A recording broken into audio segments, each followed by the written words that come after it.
ವಿಜಯಪುರ ಜಿಲ್ಲೆಯ ಬೂತನಾಳ ತಾಂಡ, ಲಂಬಾಣಿ ಅಥವಾ ಲಮಾಣಿ ಅಥವಾ ಬಂಜಾರ ಜನಾಂಗದ ಬೂತನಾಳ ತಾಂಡಕ್ಕೆ ಬಂದಿದ್ದೀವಿ. ಸರ್, ಮತ್ತೆ ನಿಮ್ ತಾಂಡ ಕಂಪ್ಲೀಟ್ ಪರಿಚಯ ಮಾಡ್ಕೊಡ್ಬೇಕು ನೀವು ನಮ್ಗೆ.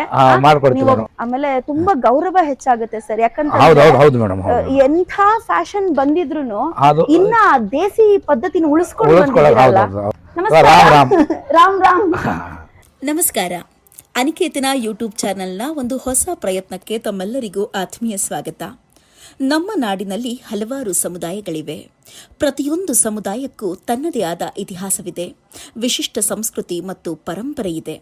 ಕಾಲಕಾಲಕ್ಕೆ ಈ ಸಮುದಾಯಗಳು ಹೇಗೆ ಬೆಳೆದು ಬಂದಿವೆ, ಸಮಾಜದ ಮುಖ್ಯವಾಹಿನಿಯಲ್ಲಿ ತಮ್ಮನ್ನು ಹೇಗೆ ಗುರುತಿಸಿಕೊಂಡಿವೆ, ನಮ್ಮ ನಾಡಿಗೆ ಮತ್ತು ದೇಶಕ್ಕೆ ಅವರ ಕೊಡುಗೆ ಏನು, ಅವರ ಇಂದಿನ ಬದುಕು ಹೇಗಿದೆ, ಇವೆಲ್ಲವನ್ನ ಅವರಿಂದಲೇ ತಿಳಿದುಕೊಂಡು ನಿಮ್ಮ ಮುಂದಿಡುವ ಹೊಸ ಪ್ರಯತ್ನ ಅನಿಕೇತನ ಯೂಟ್ಯೂಬ್ ಚಾನೆಲ್ ಆರಂಭಿಸಿದೆ. ತಮ್ಮದೇ ಆದ ವಿಶಿಷ್ಟ ಭಾಷೆ, ವರ್ಣರಂಜಿತ ಉಡುಗೆ ತೊಡುಗೆ, ಕಸೂತಿ ಕಲೆ, ಸಂಪ್ರದಾಯ ಮತ್ತು ಸಂಸ್ಕೃತಿಯಿಂದ ಬಂಜಾರ ಸಮುದಾಯ ತನ್ನದೇ ಆದ ವಿಶಿಷ್ಟ ಗುರುತನ್ನು ಹೊಂದಿದೆ. ಬಂಜಾರ ತಾಂಡಗಳ ಬದುಕು ಹೇಗಿತ್ತು, ಇಂದು ಹೇಗೆ ಬದಲಾಗಿದೆ, ಅವರ ಇತಿಹಾಸ, ಸಂಸ್ಕೃತಿ, ಸಾಧನೆ, ಸವಾಲುಗಳು ಮತ್ತು ಮುಂದಿನ ಪೀಳಿಗೆಯ ಕನಸುಗಳೇನು, ಇವೆಲ್ಲವನ್ನ ತಾಂಡದ ಜನರೊಂದಿಗೆ ನೇರವಾಗಿ ಮಾತನಾಡಿ ಅವರ ಕಥೆಯನ್ನು ಅವರದೇ ಮಾತುಗಳಲ್ಲಿ ನಿಮ್ಮ ಮುಂದಿಡುವ ಪ್ರಯತ್ನ ನಮ್ಮದು. ಬಂಜಾರ ಸಮುದಾಯದ ಮತ್ತೊಂದು ಪ್ರಮುಖ ಆಕರ್ಷಣೆ ಎಂದರೆ ಅವರ ವರ್ಣರಂಜಿತ ಸಾಂಪ್ರದಾಯಿಕ ಉಡುಗೆ ತೊಡುಗೆ.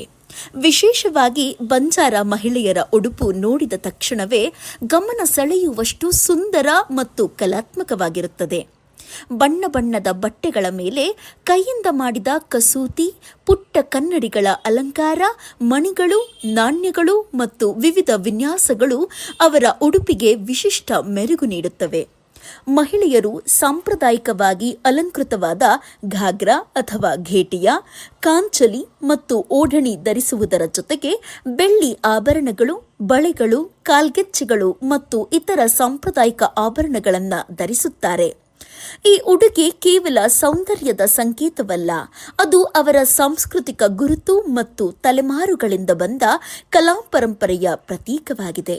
ಕರ್ನಾಟಕದ ಸಂಡೂರು ಲಂಬಾಣಿ ಕಸೂತಿ ಕಲೆ ವಿಶಿಷ್ಟವಾಗಿ ಪ್ರಸಿದ್ಧವಾದದ್ದು. ಭೌಗೋಳಿಕ ಸೂಚಕ GI ಮಾನ್ಯತೆಯನ್ನು ಪಡೆದಿದೆ. ಈ ಡ್ರೆಸ್ನ ವಿಶೇಷತೆ ಏನು ಎಂದು ಬಂಜಾರ ಮಹಿಳೆಯನ್ನ ಇಂಟರ್ವ್ಯೂ ಮಾಡುವ ದೃಶ್ಯಕ್ಕೆ ವಿಡಿಯೋ ಸಾಕ್ಷಿಯಾಗಿದೆ. ಬನ್ನಿ ನೋಡೋಣ.